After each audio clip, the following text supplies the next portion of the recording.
আচ্ছা, যদি আমি রাস্তাতে যাওয়ার সময় একটা বড় লোক বুইড়া বেটারে অ্যাক্সিডেন্টের হাত থেকে বাঁচাই, তারপর আমি যদি ওনাকে জিজ্ঞেস করি যে আপনার বাসায় কোথায়, আপনার ফ্যামিলিতে কে কে আছে, তারপর ওই বুইড়া বেটা আমার বলবো আমার ফ্যামিলিতে কেউ নাই, আমার ছেলেও নাই, আমার মেয়েও নাই, আমার স্ত্রীও নেই, আমি অনেক টাকার মালিক, তুমি আমার জীবন বাঁচিয়েছো বাবা, এখন তুমি আমার কাছ থেকে কি চাও বলো।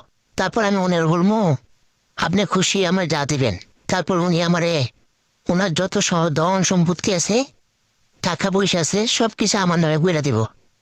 তারপর আমি অনেক বড় লোক হয়ে যাবো। আর ওই বুড়িয়া বেড়ে এত টাকাতে কি করব? টাকার দরকার আমার না। তারপর উনি আমাকে দিয়ে দিলে আমি অনেক বড় লোক হয়ে যাবো। না, এখন এই রাস্তা দাঁড়িয়ে দাঁড়াইতেও খুবই একটা কথা বলছিল, যেখানে দেখিবে ছাই, উল্টাই দেখিবে তাই, পাইলেও পাইতে